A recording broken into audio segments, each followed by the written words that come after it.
Welcome to Hometown Heroes. This is Rick Irving and my co-host Mary Staffel, and today we have a real treat.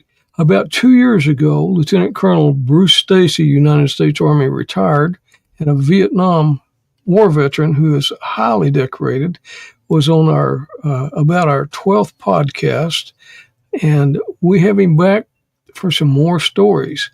And Bruce was in the Army, served in Vietnam, received 2 Silver Stars and 2 Bronze Stars and a couple of Purple Hearts along the way, and a whole list of other medals that he earned. So, Bruce, welcome to Hometown Heroes again. Well, thanks for having me, Rick. I appreciate it. Well, you're welcome. And tell us a little bit about you. You grew up in Arkansas, so you're a Razorback boy. Well, I went to Henderson State University, and they call themselves the Reddies. So that was my school, and my mom had gone there. So when I finished high school at 17, I started, and there was a mandatory 2-year ROTC program. And of course, I enrolled in that, and I was actually making my best grades in that program, military science, and so it was quite interesting to get off to a start in college at 17. And then I was an 18-year-old sophomore. And between the sophomore and junior year, you have to make a decision whether you want to go under contract and enter the advanced program. And I elected to do that. And so it was the Army ROTC, correct? That is correct. Okay. And after you graduated from college, did you you went into the Army? You didn't have to, did you go to Correct. OCS or anything? No. If you take Reserve Officers Training Corps, you don't have to go through any other commissioning source. You're Okay. commissioned at graduation. And then you can go to your officer basic course for your specific branch. Okay. And your specific branch was infantry or airborne? That is correct. Or both? Well, there are both. I graduated from college, and the next day I got up and drove to Fort Benning, Georgia. And in fact, I was so broke, I had to sell my hunting rifle to get gas money to get to Fort Benning. And so when I got to Fort Benning, of course, I got my TDY, and so I was in pretty good shape immediately. So it was, I went through a couple of weeks, really about, I think, 8 weeks of the Infantry Officer Basic course, which they had renamed the Combat Platoon Leaders course, aptly, and then 3 weeks of jump school, and then I was qualified. And I went to Fort Hood initially. And how long were you at Fort Hood? Only 4 months. Okay. 4 months because my orders for Vietnam were waiting on me when I arrived at Fort Hood. And so it was kind of a surprise that I didn't have to wait to know where I was going. I had orders to the 25th Infantry Division in Cu Chi, and so I finished up from January to through April. And May, I was on my way to Vietnam. What year was that? That was May of 1967. Okay. You were like 21 years old? Well, I just turned 22, actually. Wow. Yeah. So young. Oh, my goodness. Well, I got some good experience at Fort Hood. Yeah. I ran a platoon leader attack course, and I put I think all the platoons in that particular battalion through that course. And so after running about eight platoons through an attack course, I had a pretty good feel for it. And so I was critiquing them at the end of the attack. And also I ran an escape and evasion course and ran a rifle range. So it was a rather nice set of circumstances. I got some good exposure. And so when I arrived in Vietnam, I was clearly anticipating that I was going to be in action and very concerned about how well I would do. whether I would freeze up, whether I would panic, whether I would excel. Who knew? You know, you really don't know. Mhm. And you were a second lieutenant, correct? That is correct. I was the second lieutenant in Vietnam for a period of 3 months through Made, most of my action over there. and so you arrived in Vietnam, and they assigned you a platoon, or Yeah, what happened was I flew into Benoit. We got mortared. It was 4 o'clock in the morning. There was a mortar attack.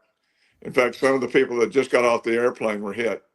Um, and we got processed, got our jungle fatigues, and I was lucky enough to catch a helicopter out to Cu Chi, and went through the process of getting assigned from the division to the brigade down to a battalion, and went through that process. And then there was a training school to acclimate you to Vietnam, and I got to have at least a few days of that before they said they needed me in the field. well, just getting the mortar attack when you first arrived, that was kind of an indoctrination in itself, wasn't it? Quite the It welcome, was wasn't quite, it? yes. My feelings were, if it's going to be like this every day, I don't know if I'll make it. And so a lot of guys were shook up by that mortar attack because we had just got off the plane. I was wearing khakis. I was carrying my Samsonite luggage I had used in college, and suddenly there were explosions. And I immediately said, they bracketed us. So, dove to the ground. And, after a while it was over. There were a barracks hit nearby, a lot of yelling going on, and finally got us into a bunker. And one of the soldiers said he was going to write his congressman. And his buddy said, well, what are you going to tell him? So you remember back when we went through advanced individual training, they told us the Viet Cong didn't have any airplanes. They just got through bombing the hell out of us. And so the soldier couldn't distinguish between being bombed and mortared. So everyone got a chuckle out of that to realize what was going on. And I bet they did. yeah, I didn't see a mortar attack for months after that. So you went to where you're going to get assigned, and then how Yep. long was it before you went out in the field with your men? It was about, I would say, a week and a half of getting processed and getting acclimated, and hearing all the BS stories from the people in the rear area. And because in a battalion of 800, there's probably about 400 of them in the field, and the rest of them are back in the base camp running operations back there. And so it was interesting to hear all the stories. But eventually, I got on a helicopter and I flew out, and I landed at the battalion tactical operations center, and I met the battalion commander, and he introduced himself, and he said, "Glad you're here," and that he wanted me to know that there were only 9 rifle platoons in his battalion of 800, and I was going to be lucky enough to get one of those rifle platoons. And I said, well, sir, I hope to live up to your expectations. And he said, I'm sure you will, because the most courageous guys in my battalion are the sergeant squad leaders and the lieutenant platoon leaders. And so I said, well, I'm ready. And so the company shows up, and I mount up with the lieutenant I'm going to replace on an armed personnel carrier, and we're on our way out to the field. And one of the soldiers, I remember, remarked to me, he said, Lieutenant Stacy, I don't know much about you, but I know you can't possibly be as good as Lieutenant McKnight, who's finishing up as platoon leader. I said, well, give me a chance. You might be surprised. And so, whenever you go in the field, were you mechanized infantry? Did you have the It was, it was APCs? mechanized. I had 4 armored personnel carriers, yeah. And how And many there were men? 3 platoons, 40, there were 40 soldiers. Okay. 40 soldiers. And the first decision I had to make is, who did I want as my platoon sergeant? The company commander said, I've got 2 individuals that are capable of being your platoon sergeant, you get to choose. And this rarely happens, so I was quite lucky to get to make my own choice there. And there was an E7 Sergeant First Class who had been in the Korean War. He was from Puerto Rico. And then there was this other guy who was a staff sergeant, but he had been a master sergeant in World War II with the Rangers on D-Day. And he was in the Korean War. And now here he was in Vietnam. So 3 wars. So I told the company commander I'd take the guy with 3 wars. A lot of experience there. Yes, but I didn't ask myself the important question. Why was he an E6 staff sergeant after being a master sergeant as early as World War II? He probably had some skeletons in his closet, you think? There were, that came out later. He Still turned out to be an probably alcoholic. the best person for the job. He got me through about my first 4 months and gave me some good advice and also gave me some bad advice. At one point, he had me disobeying a direct order from a major and under his advice. So Now you could have know got me how he ended relieved, up kicked as out of staff sergeant, Rick. Yep. And so how Eventually long what happened? Yeah, go ahead. How long after you went out in the did you come to your first combat? Arrived in the field in late May, and I actually had my first combat in early June. So, but I saw some action because we were in a place called the Bulloy Woods, and what happened was that we were hit with RPG gunners. We took some fire, and of course the whole company returned fire, and of course the bad guys melted under all those 50 caliber machine gun returning fire. So I got some exposure, but my platoon got chose to be to go through the 25th Division Ambush Academy, and we were in fact the last platoon to go through it, and the only platoon to ever have action. Because at the end of the training, you take a live patrol out into enemy territory. And what happened to me was that my patrol got detected going out, and we got ambushed on our way to the ambush site. Not what you wanted to happen. No, not on my first action, and but I had a large patrol, 18-man patrol, and what happened was that we got hit as we were going through some tall grass, and we returned fire. Interestingly enough, I had a lane grader, Rick, on this operation, and he was a Korean War veteran, E7 Sergeant First Class. And so I felt very confident having this guy with me because I didn't have my platoon sergeant. The platoon sergeant was leading another patrol. So as I went to the ground, we first received fire, I was ready to turn over and ask this seasoned sergeant what we should do. And he had me by the legs and said, "Lieutenant, what are we going to do?" And as I went to the ground, so I shook him off of me and I said, "Up and return fire." So we formed an assault line, fired back into the bad guys, silenced them. I put them into a quick perimeter, and we threw some grenades back and forth. And I reported on the radio that we had been ambushed, we had countered the ambush, and requested a reaction force because it appeared we had movement on every side of our perimeter. And so what the commandant of the school said was, "We don't have a reaction force. Get yourself out." And which is not exactly what you always want to hear. But so I made a determination we were going to break out, throw grenades in all directions, break out in a direction perpendicular to the base camp, and then swing back into it. as I gave them in the instructions, one of my soldiers stopped me and said, "Hey, Lieutenant, the base camp's over there. You got us going in a different direction." And my comment to him was, "Well, don't you think the enemy expects us to go that way? I'm going to do the unexpected." And he said, "Oh." So we broke out in a different direction in the base camp, and we easily broke out. And as we were breaking across the clearing, I heard a bolt slam home on a weapon, and my flanker said he knocked down a bad guy. I went over, and there was movement.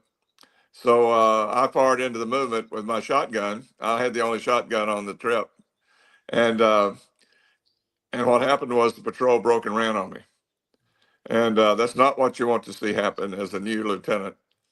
And so I immediately took off to catch the lead guy. And as it turns out, the lead guy was the lane grader, the sergeant first class. Of course, I took him to the ground with a butt stroke and dumped him. He was apologizing. "I'm sorry, sir." I said, "Shut up." I never spoke to the guy again as he hit the ground. And grabbed every one of my soldiers I bypassed to catch him and pulled them down to the ground. Now, this is a night patrol, so it's darker. It's dark with no moon. And as I got everybody organized, we caught movement behind us, and I took the M60 machine gunner. He hosed the area, and so we went back and we got back to the base camp perimeter. I gave the password, and then I checked every guy in. We brought everybody back that we went out with. So it was a successful patrol. We identified where the enemy was at, got some artillery fire in that area, and the only problem was one of my soldiers dropped the Starlight scope, which is a confidential item, and unfortunately, we came back without a classified item, which we went out and got the next day. And as it turns out, it was laying right there, and along with several magazines and even a grenade with a pin in it, as we kind of policed the area where we had the action. So that was my first combat. Well, it sounds like probably some of the training you did at Fort Hood helped you in that first patrol. Do you think? Yeah, I felt rather confident throughout the action, and I had the usual banner going with the troops, as and which they needed to hear from me as the leader. And so the patrol came back in good order. My platoon sergeant um, actually handed me my combat infantry badge and said, "Sir, you're going to need to start wearing this because you earned it tonight," which was a nice gesture. And as we checked everybody in, and of course, the next day we went out and recovered that Starlight scope and some assorted magazines and grenades that had dropped off the guy's gear. I wonder what was going through your men's minds as they see you running past them, and they probably I thought, was concerned "We about need that, to Rick. follow him." I was concerned about that. I That had this was. vision. I had this vision, and the vision was me walking in the officers club and everybody walking out because I was the guy who lost control of the patrol, and I wasn't about to take that rap. That reputation was not going to be hung around my neck because I was not going to lose control, and so I ran like a gazelle to get up to the front of that runaway, and of course I thought about the fact they thought I may be outrunning them, headed to the rear, but as it turns out, we never spoke about that panic in the platoon. Just kind of kept And it it to was, yourselves. that's right, that was kept internal. And the commandant of the school was very impressed. He told me he was recommending me for a Bronze Star for Valor. And I said, "Well, I don't know if I deserve it or not, but I appreciate it." And interestingly enough, my company commander read it and said, "Lieutenant, that's exactly what we expect from our young officers. Nothing more, nothing less." And as it turns out, when the new company commander changed, the executive officer said, well, you deserve this. And he put it on through. So, because he knew the story about the panic, which was an additional component of the patrol. But you came back with all your men. Nobody was injured. Yes. And nobody was killed. I actually caught it one piece of shrapnel on my finger, of all things. But when that starlight scope went missing, my assistant patrol leader, who was a buck sergeant, crawled back to find it in the dark. And as he crawled back there, the bad guys threw a grenade on him. And I remember him jumping up and running towards me, and there's a flash behind him. And in that flash, I saw him go up in the air and do a somersault and land on his feet. Oh, and my. come running back to me panting, and said, I couldn't find it, sir. And I said, forget about it. And I said, I'll take the rap. And of course, they like to hear that. And but he tried, and he got a lot of shrapnel on his backside. And so as they were taking that one piece of shrapnel out of me and putting it in a pan with a little ding, they were digging about 20 or 30 pieces out of him. And he undoubtedly set off magnetic controls at airports for the rest of his life, because he had extra shrapnel in him. But he does. Incidentally, I whenever the company commander said I was just doing my job, I said, I'd like to make sure that my assistant patrol leader is recognized with a Bronze Star for Valor, and I got him the award. And also I got the guy who was on the flank that thought he had knocked down a Viet Cong.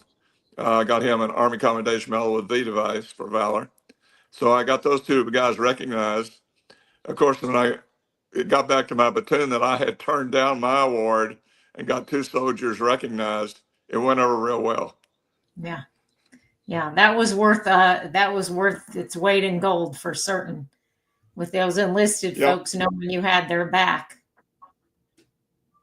It made a lot of difference. And I think also they lacked the fact that no one talked about the shame of them panicking under duress.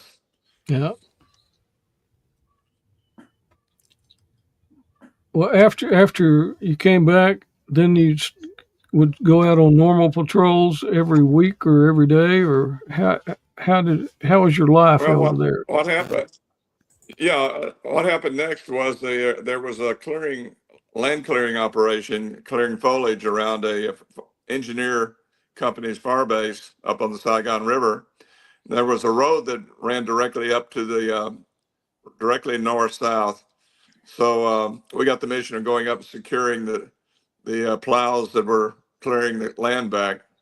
So we stuck to the right side of the road going up. And we used it coming back down and then going back up. So the third day, this is only 8 days later from the patrol.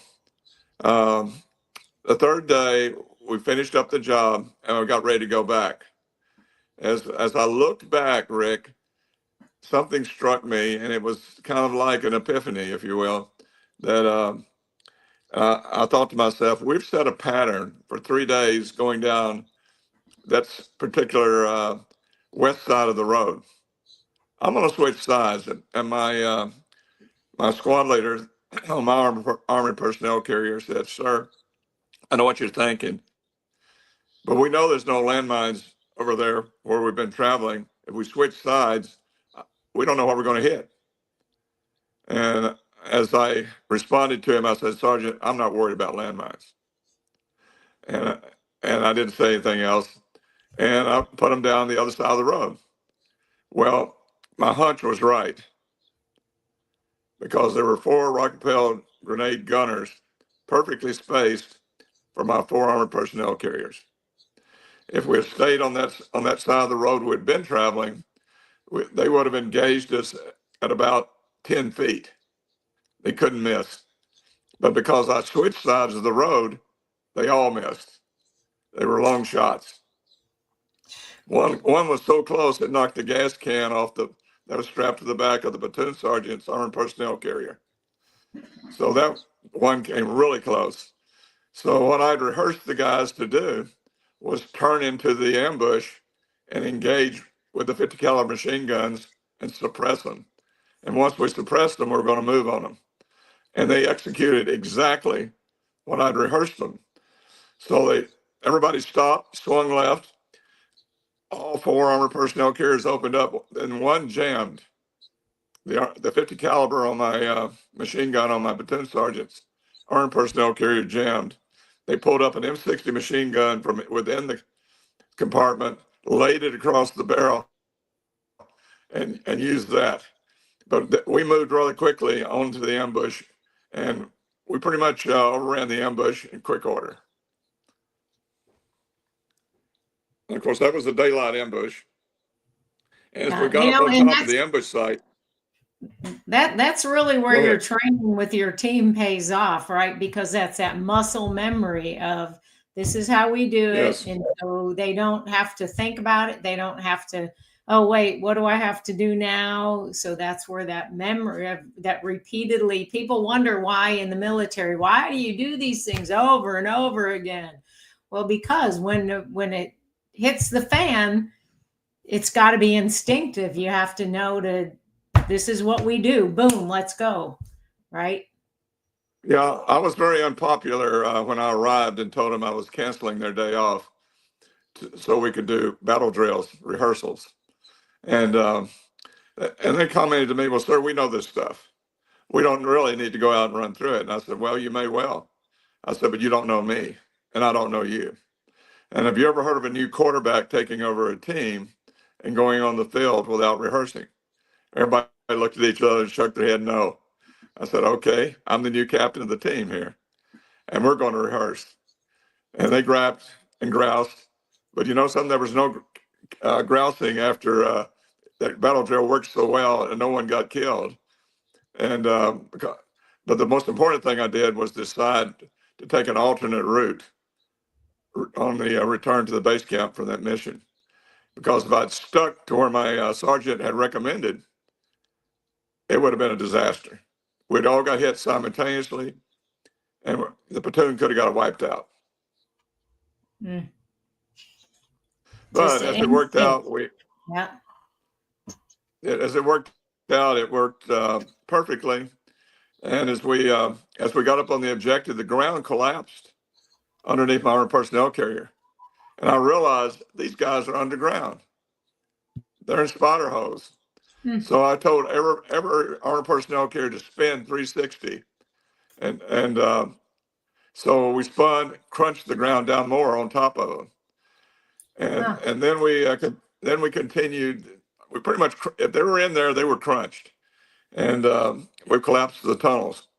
And then we moved forward, still engaging, to the point we were getting cook-offs on the 50 calibers. In other words, without firing the weapon, the heat of the chamber were causing the rounds to go off, which was dangerous. And the guns were overheated. And that's the reason you fire in burst. My squad leader never let off. He just kept gunning it. And as we finished the attack, I turned to my platoon sergeant, and the next thing I know, the guy right beside me took a round and bounced off of me. The guy did, not the round. And he took a hit. I called for the medic. The medic does a acrobatic twirl and jumps off the ground from the platoon sergeant's armored personnel carrier, and then does a spin up in the air and lands inside mine. So it was very cool the way he pulled that off. But the guy bled all over me, and but the medic got the bleeding stopped, and I got on the radio, told the battalion operations. And whenever you go out in the field, would you go out for days at a time or just a few days? Uh-oh. Well, Bruce will be back with us in just a minute. Somebody out there to you. Stay in place. And I said, how long is that going to take? He said, 2 hours. And I looked at my platoon sergeant. My platoon sergeant shook his head. And I knew that I was.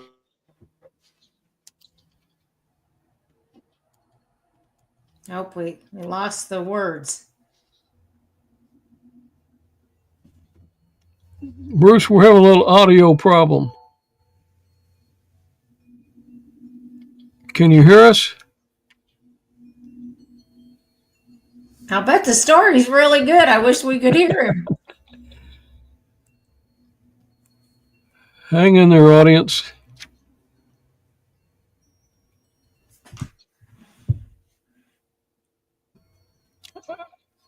Hey, Bruce, we can't hear you.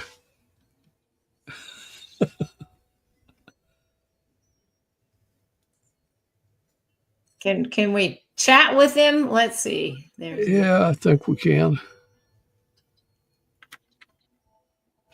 Hey, Bruce. Let me write him a note. Can't hear you. He's not muted. I don't know why we can't hear him. We can. Can you see that, Mary? Yeah, up higher. Over. Yeah, there you go. Oh, down a little. There you go.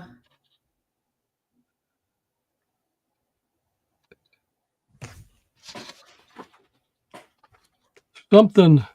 We can't hear you. Fortunately, on the recording, we can take that part out.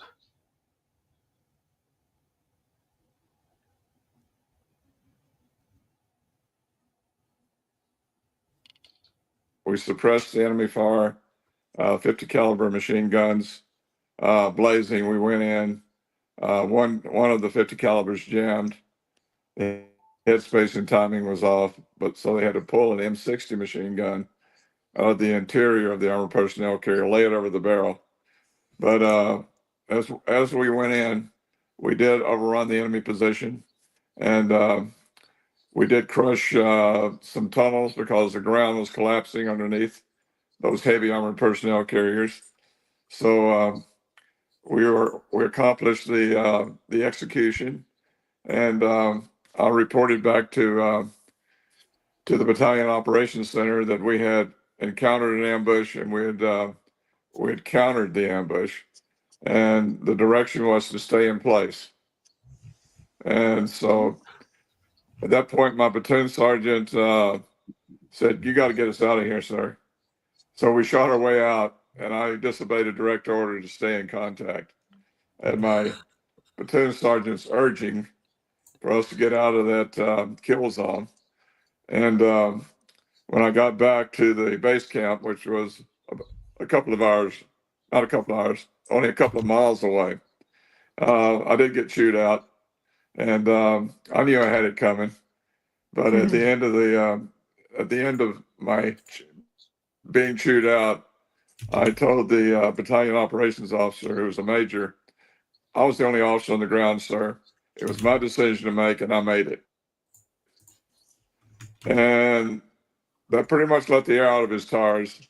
He got flustered then because he didn't have any response to what I just told him. And my roommate, who was another platoon leader, shows up with his platoon. My platoon sergeant comes running over to me with his hand wrapped up because there was shrapnel thrown into his hand when the RPG took the gas can off the back of his armored personnel carrier. And he said, "Sir, I've been in 3 wars. You're the first lieutenant to get me wounded." And I look at him and say, "Well, Sergeant, you're way overdue. At this point, you should have been wounded several times." And he laughed, and I laughed, and the whole platoon laughed. And my remark to him that he should have been wounded several times. And I told him to go ahead and go to the aid station, and we'd carry on without it. And he said, "No, sir, I'm not leaving you." And so he didn't go get it treated. He stayed with me, and we mounted back up and went in with the other platoon and finished the job.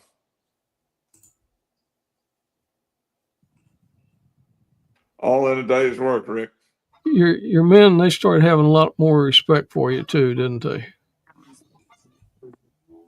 Yeah, it's kind of amazing the evolution of that I was, the biggest asshole known to man whenever I canceled their day off, to the point where we counterattacked through that ambush.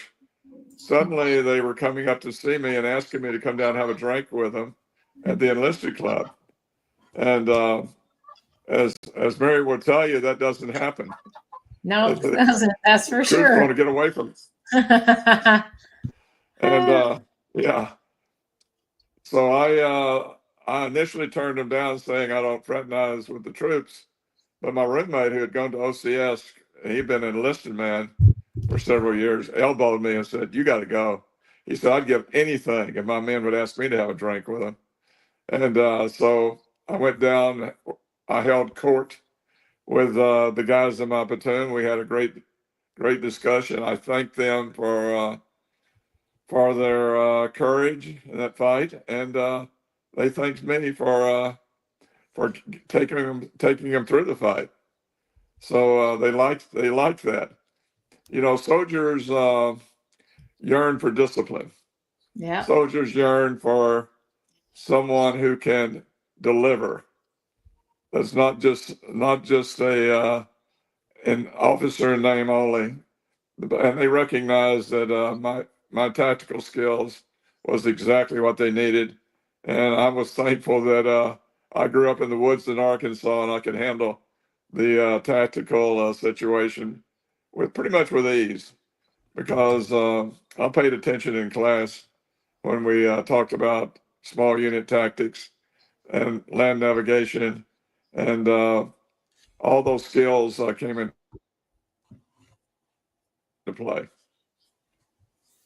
All that training, that self-training in the woods helped you later, didn't it?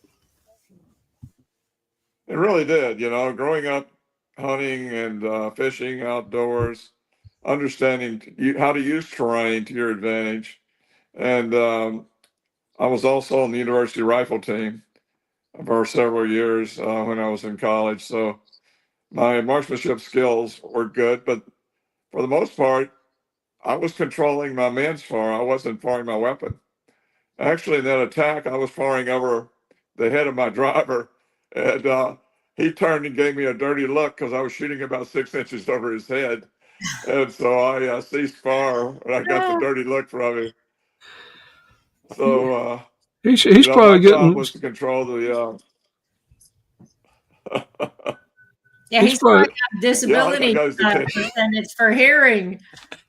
And we heard somebody a couple of weeks ago that was an officer, and they said exactly the same thing. About you don't need a gun, or a weapon. You need to lead your men. So that's right. You need to pay attention to your surroundings, and when you're looking through the sights on a weapon, you're restricting your vision to a very small area, and you need to constantly be surveying what's going on, looking for movement to the right or left, and to understand where the bad guys are firing from. So if you're busy shooting, you're not doing your job. That's right. When did you get your the Silver Star, your first Silver Star? That event, that counterattacking, that Viet Cong ambush I just described was my first Silver Star medal. I was still a second lieutenant, and I was put in by my men for the Silver Star. And it's very uncommon for an officer in the infantry to earn 2 Silver Stars or be awarded 2 Silver Stars. Well, it's so uncommon. There's only one serving officer in the entire United States Army right now that has 2 Silver Stars. Is that uncommon? And so you were in Vietnam for one tour, and you received Bronze Star, Silver Star, and then you came back. You came back, and you were awarded another Silver Star. in your second tour, correct? On the second tour. That's correct. I went back as a captain. Well, when I came back from Vietnam, I went to the 82nd Airborne Division, and they gave me a major's position. I just made captain, and they said, "We need you to take over as battalion operations officer." And I said, "Well, I haven't even been to the officers advanced course yet," and it felt a little strange. But I took over a paratroop battalion operations and training position, S3, and ran it. And I was a very junior captain. I was a 23-year-old captain. Now, when I went back to Vietnam, I went back to command a company in the very same area where I arrived in my first year. And I took over a company of 2 mechanized platoons, 1 tank platoon, and a South Vietnamese paratroop company. So I had a small task force in reality. And I got wounded in the first good fight, actually. And I was recognized for rescuing one of my soldiers and pulling him out of the fight, and in the process, get myself wounded. And you hadn't been there very long at that time, have you? No, I'd only been there a little over a week, I think. So I just arrived and was, it came pretty quickly. I was planning on relieving both of the lieutenants because they didn't follow my orders. I had instructed them to engage the wood line where we saw a trail watcher run into. I knew the bad guys were in there, and I said, "Engage at will." And these guys never fired. So the enemy got off the first volley and actually wounded 3 people, killed 1, wounded 2 of our guys. And both those lieutenants, if I had not been wounded, but it would have been relieved. Failure to follow orders. And so you actually, was it an American or Vietnamese that got killed that was with you? It was a tank driver. Okay. Tank driver got killed, and he got hit in the head, which put him away. Were they firing RPGs too? Yeah, they were both RPGs and AK-47s, full automatic. So it was a pretty intense fire for a period of time. And what made me really angry was my guys were not returning fire, which my platoon would have been tearing them up, and these guys were hugging the ground. So I was upset. You can imagine I was cursing and on the radio telling them to engage, damn it. And as it worked out, they were pretty fortunate that I was wounded medevac because their careers would have been over. Because after you were wounded, you left Vietnam then? I got medevac to Japan and then on to Fort Sam Houston. Okay. Yeah, and how long did it take you to recover? It was probably about 4 months, Rick, to get recovered. And I went to Fort Benning and became a test and evaluation officer with the infantry school, testing how to increase hit probability of all things.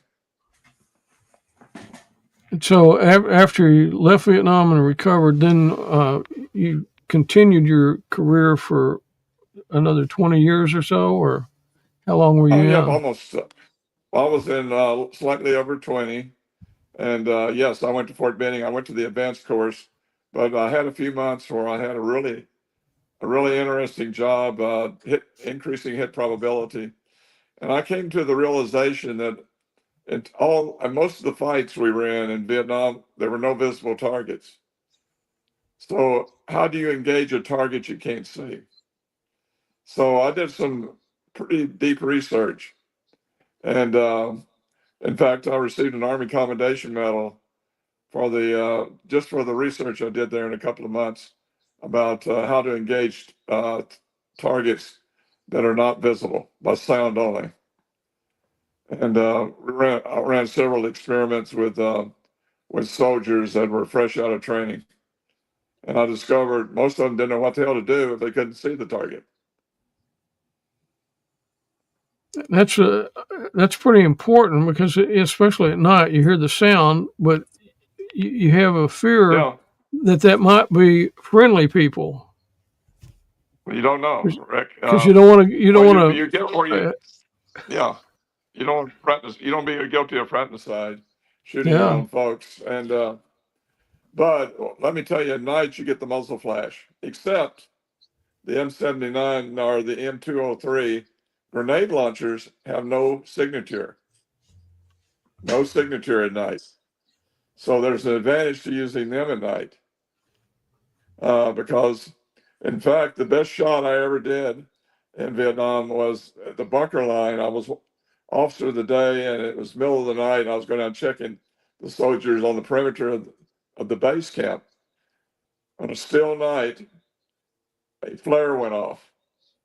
I'll reach over and pick up M79 grenade launcher, bring it to my shoulder, estimate how much I needed to tilt it up, popped it, and it knocked the flare out at about 150 yards out.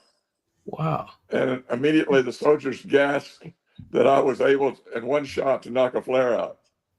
But I got a lot of practice with that. I would often do that as we entered wood lines. I'd put a couple in there.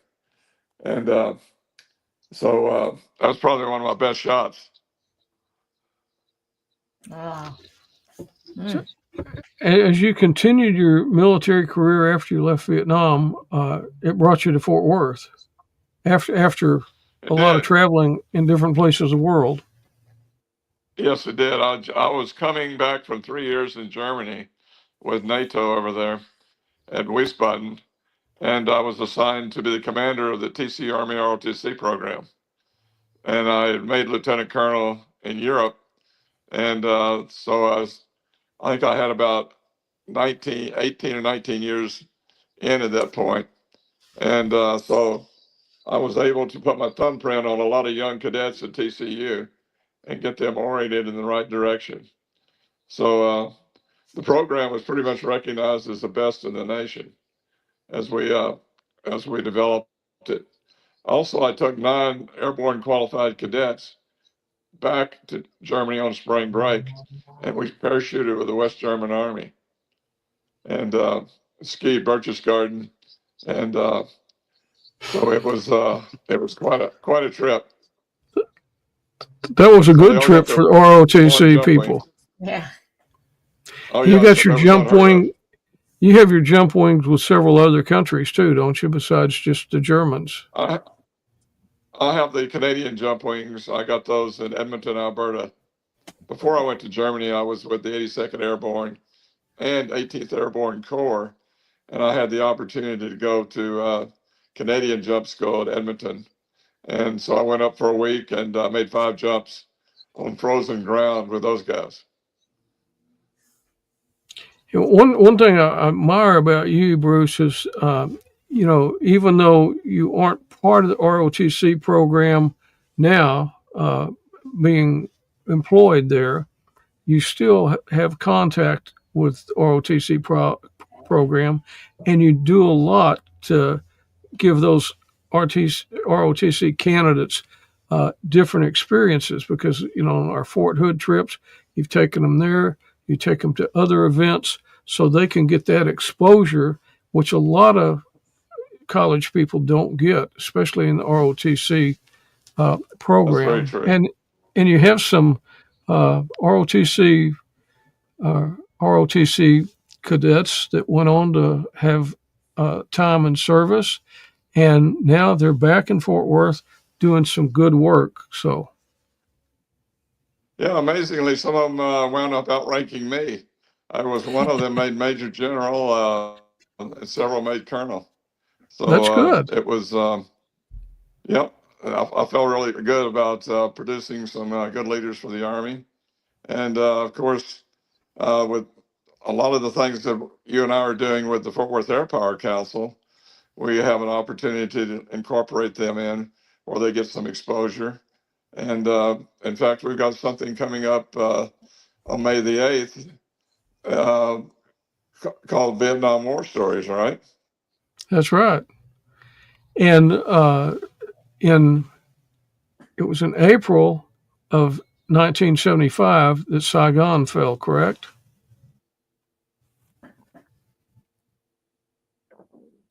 Oh, he froze up.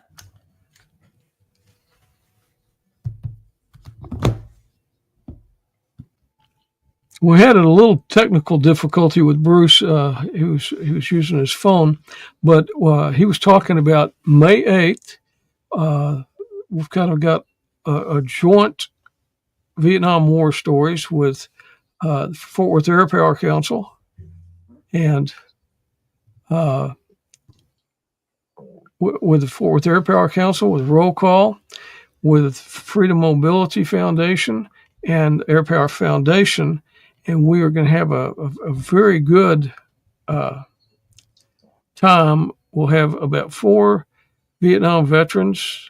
Some were on the ground, some were in the air. Hopefully we'll be able to get one who was in the air that got shot down and was in the Hanoi Hilton for a while. We'll have more information in the next few weeks about that. Don Graves' birthday is coming up on May the 3rd. Tell us about that, Mary. So May the 3rd, and I'll go out and put the flyer on our Facebook page. Hopefully I'll get that done today. And of course, we're going to get it out and publicize it as much as we can. But from 12 to 3 on May 3rd, Don's actual 100th birthday, we are going to honor him. And it's a come and go thing. So it's at the Hearsay in Arlington. And they will be providing non-alcoholic beverages and appetizers. If anybody wants anything more, then there will, of course, be a cash bar and the ability to purchase anything else that they might want. But, you know, there's no expectation of gifts, just people come there, see him, thank him for his service, congratulate him on his 100th birthday. There will be an opportunity to take pictures with him. So, you know, whatever folks want to do, but we just want to get a lot of people out. It's a very public party. So share it with everybody that you know. When you get it, when you see the flyer on Facebook, wherever you might have your social media, share it and let folks know that it is open to the public. Anybody can come join us. They will have valet parking available. There is a Rangers game that night. So the only thing that I'm still not sure of is whether or not for just regular parking, if they will be charging it at that time before the game. So I'm still trying to get an answer on that. But really, it's just an opportunity for the community to come out and thank Don and share a special moment with him on his 100th birthday. And it should be a fun time for all. But not only is he, you know, World War II, Iwo Jima survivor, United States Marine veteran, but he's a guy that has given back and given back and given back his whole life. You know, he was in the ministry, and then after he got here, he's gone and talked to thousands and tens and thousands, if not hundreds of thousands of people, and sang "God Bless America." That's kind of his trademark song. So. And he does a national anthem, too, a lot of places. So, you know, he sang at the Rangers games and all kinds of other rodeo. The day after his birthday, he'll be singing for the 3rd time at the NASCAR race at the Texas Motor Stadium. So, you know, it's just a neat time to share with somebody. He was 82. You brought up that he served in ministry. He served in ministry until he was 82. That's when he retired. So just think of all the years. I think he said 29 years or something like that in ministry. What an incredible life. And, you know, he deserves to be honored for that service. And, you know, for the longest time, and still even today, Don goes out to speak to organizations and groups, civic groups, whatever the case might be. and they will do a donation to roll call in lieu of a speaker fee. So he doesn't charge a set speaker fee. He just asks that the organization, based on their ability, does a donation to roll call so that we can continue our mission of honoring and serving veterans by providing them the lunch and all the other things that we do for them. So, we want to make sure that we're honoring him because of all that he's done for roll call. And it is a joint thing. So Airpower Council's been involved. The Airpower Foundation's been involved. Jeff Owings, who owns Owings Auto in Grand Prairie, he is a sponsor for the event. So obviously we want folks to go out there and visit. If you want a good used car and somebody that's not going to be a used car salesman, but is actually going to take great care of you, you want to go out and see Jeff and his group at Owings Auto. But he is a huge supporter of roll call and of Don. He just loves Don. I think he met him. Didn't he meet him like at a gas station or truck stop or something? And the whole thing just took off from there. Yeah, he's been a great supporter of roll call. Yeah. And let me just put the Fort Worth Airpower Council. We talked about that earlier. Here's their website. It's fwapc.org.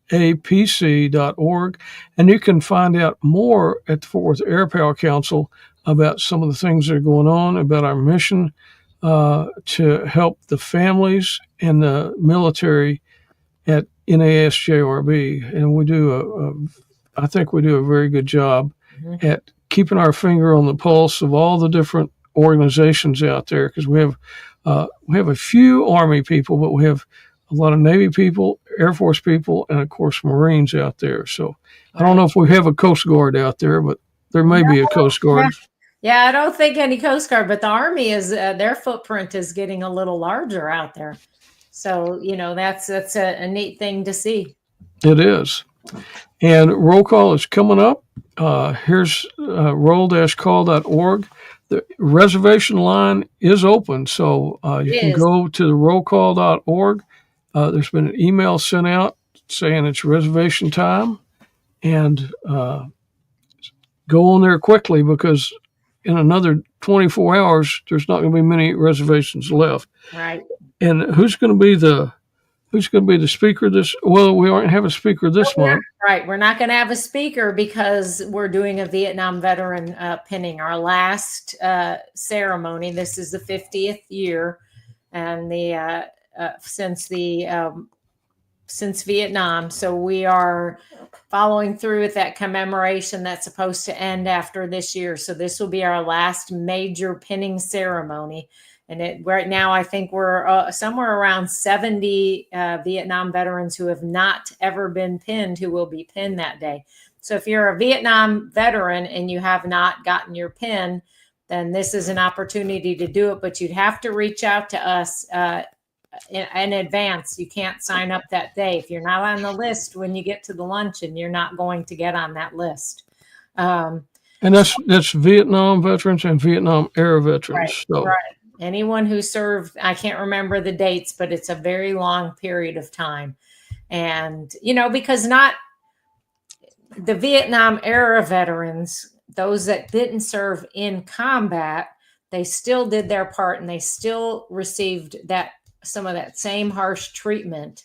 So just because they weren't in theater doesn't mean that their treatment was any better, because, I think you guys have all heard me tell my story. I went in 1978, and we were still then told, be careful where you wear your uniform. People won't appreciate it. And, all the after effects of Vietnam, even several years later. So it was something that they had to carry with them as well. So if they're a Vietnam era veteran, don't have to be a combat, didn't have to be in country.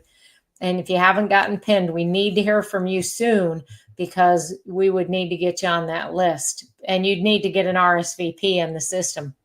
But it should be a really great ceremony. And then in April, our speaker will be Tom Starr, who we've had on the show. And so it really works out, because he was hoping to be able to speak March or April again to coincide with the Vietnam all of the, Vietnam Veteran Day and everything else that goes on at this time of the year concerning the Vietnam veterans. So we've got some real good stuff coming up. And do we have a location yet on the April meeting? So right now I'm saying we will be on base. I just still have not heard back from the POC to get confirmation that we have an easier process. The reality is that the process is going to be a little bit different. So folks are going to have to get some more information turned in, and we'll work all that out. But April 25th on base, and they will have some static displays out. The food is always very, very good. We will open up a higher number of RSVPs for that because we do get more people along with the active duty that are serving out there on base will be joining us. So it will be a very, very full lunch, but well worth it. Well worth it. It is indeed. Anything else coming up that we know of? Oh gosh, heavens. Medal of Honor Museum is going to have their grand opening next month. Yep. And then the Fort Worth or the Airpower Foundation in May is going to have a special event where you can actually meet 5 or 6 of the Medal of Honor recipients.